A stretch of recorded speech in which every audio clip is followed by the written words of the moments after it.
नमस्कार, मैं हूँ मिलिंद खांडेकर और आप देख रहे हैं बिहार विधानसभा के चुनाव होने जा रहे हैं। इसी महीने मतदान होगा, अगले महीने उसका फैसला होगा। तो इसमें आपने दोबारा एक गठबंधन कर लिया है देवेंद्र यादव की पार्टी के साथ में।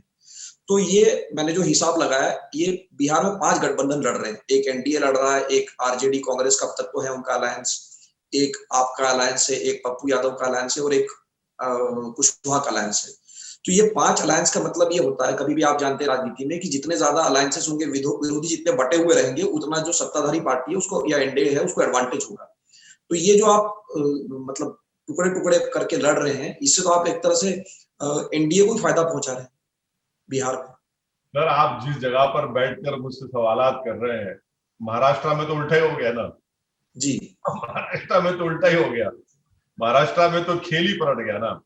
तो ऐसी बात नहीं है।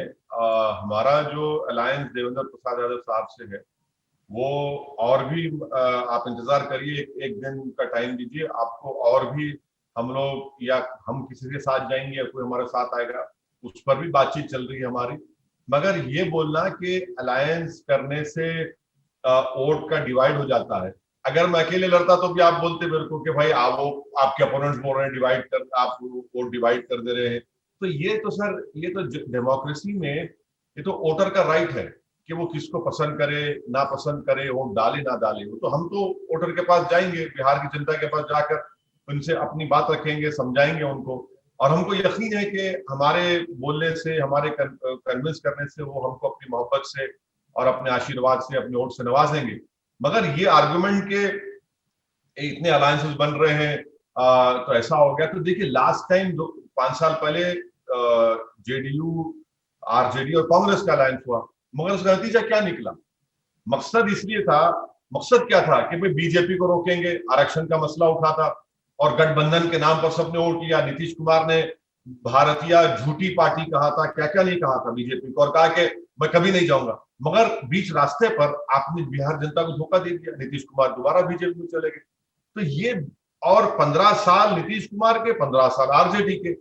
तो एक बिहार की जनता ये चाह रही है कि भाई कोई ऑप्शन भी तो हमारे सामने हो, ताकि ये दो गठबंधन जो दो पॉलिटिकल अलायंसेस है, बीजेपी, जेडीयू, कांग्रेस, आरजेडी का, इससे हटकर हमारे को ऑप्शन मिले। तो हम ये समझते हैं कि पॉलिटिकल स्पेस वहां पर है और उस पॉलिटिकल स्पेस को हम फिल करना चाह रहे हैं, ऑक्यूपाई करना चाह रहे हैं।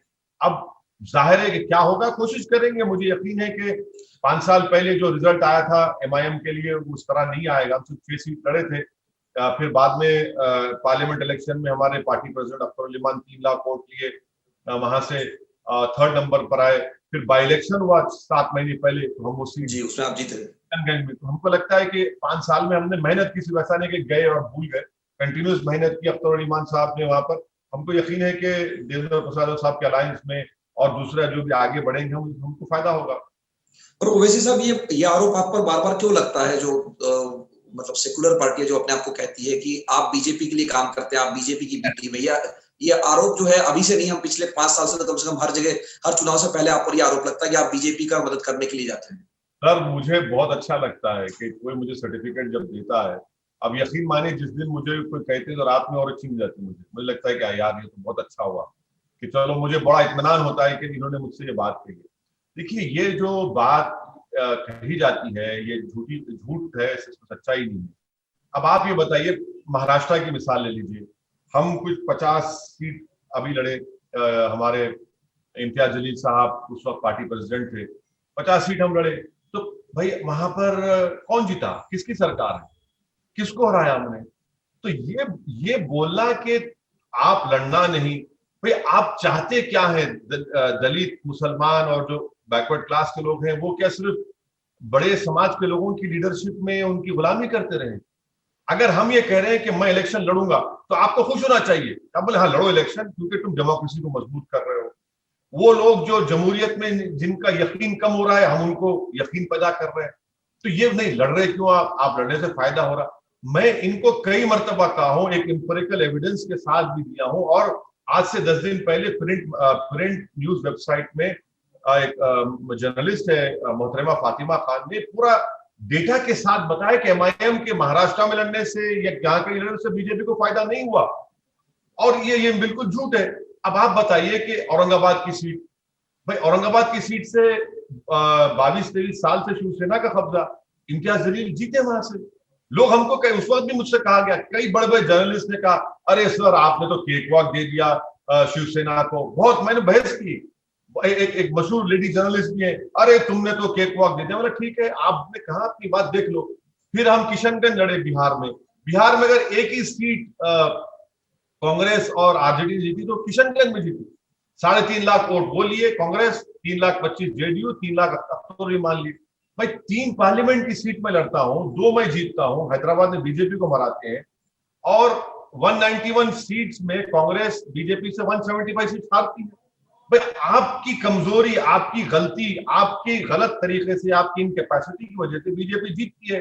अगर आज मोदी प्राइम मिनिस्टर है तो मोदी की सबसे बड़ी ताकत तो कांग्रेस पार्टी है, मैं नहीं हूं।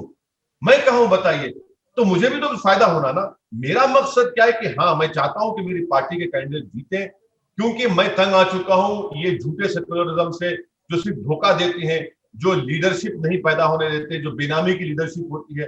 अरे भाई अगर इम्तियाज जलील वहां से एक आपके जर्नलिस्ट फ्रेटर्निटी का था, अगर आज वो एमपी बन गया, उसका कोई फैमिली नहीं है, कोई बैकग्राउंड नहीं है, अगर ऐसे कई लोग हैं जिनको हम आगे लाना चाहते, वो आगे बढ़े लीडरशिप।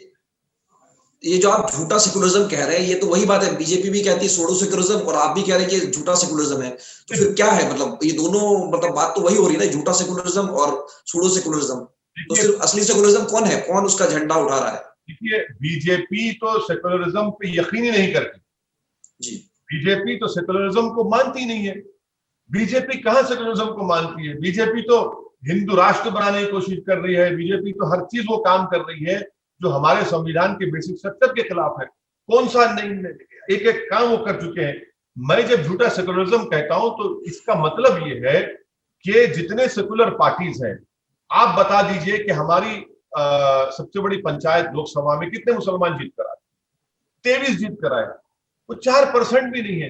अच्छा, उन 23 में सिर्फ 2 लोग ऐसे हैं जो हकीकी तौर पर कह सकते हैं कि हाँ, सेकुलरिज्म की कामयाबी है।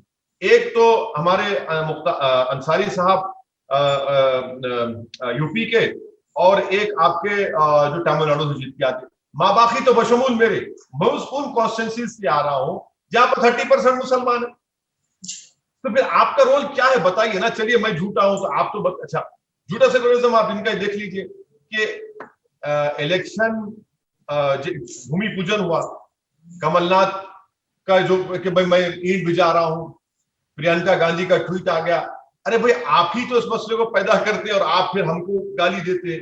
तीसरा इनका, आज बड़ी बड़ी कांग्रेस, ये सब सेकुलर पार्टीज बोल रहे भाई यूएपीए में भीमा कोरेगांव में लोगों को पकड़ा गया, दिल्ली के राइट से पकड़ा गया। अरे भाई यूएपीए में नरेंद्र मोदी, अमित शाह होम मिनिस्टर जब लॉ लेकर आए, किसने सपोर्ट किया उस अमेंडमेंट को? कांग्रेस ने किया ना। 2009 में 8 में चिदम्बरम ने यूएपीए लिया, मैं यूएपीए की सपोर्ट कर रहा, यूपीए की सपोर्ट कर रहा था, मैं अपोज करा उसको, मेरी स्पीच है वहां पर। मैंने कहा इससे सिर्फ दलित, मुसलमान और डिसेंटर्स को नुकसान होगा। आज वो सही साबित हो रहा। तो कौन सा सेकुलरिज्म है? आप कहां का सेकुलरिज्म है? आप बताइए ना। इनका सेकुलरिज्म तो झूठ पर मुंह बनी है। तो ये आप जो कह रहे हैं, मुझे याद आई एक बात कि 2008 में जब यूएस न्यूक्लियर डील पर कांग्रेस को सपोर्ट की जरूरत थी, उस वक्त आपने पार्लियामेंट में कहा था, जहां तक मुझे याद है, कि अडवाणी जो बाबरी मस्जिद के आरोपी है, उनको मैं प्रधानमंत्री नहीं बनने दे सकता, इसलिए मैं कांग्रेस को वोट डाल रहा हूं। तो वहां से आप 12 साल बाद देखिए तो आप काफी दूर चले गए कांग्रेस से। उस वक्त आपने उनका साथ दिया था कि अडवाणी प्रधानमंत्री न बनने पाए, इसलिए आप उनके साथ है, और आज आप उनके खिलाफ हैं। भाई आज भी हम कह रहे हैं कि बीजेपी को दिल्ली में सत्ता ना मिले। क्या आज हम नरेंद्र मोदी के खिलाफ नहीं है? बिल्कुल है। क्या हमने नरेंद्र मोदी के खिलाफ कैंपेन 2014 में नहीं किया? बिल्कुल किया। 19 में किया, अभी भी कर रहे हैं। मगर सवाल ये पैदा हो रहा है कि बीजेपी तो जीत रही, तो किसकी वजह जीत रही है? आपको एक ही मिसाल दे रहा हूं। जिस महाराष्ट्र, जिस स्टेट में 15 साल आपने हुकूमत की, 15 साल के बाद आज आप तीसरे नंबर की पार्टी भी नहीं है। किसका जिम्मेदार कौन है? तो बोलेंगे ओवैसी कराइए। अरे भाई हर चीज मुझ पे क्यों लगा रहे आप?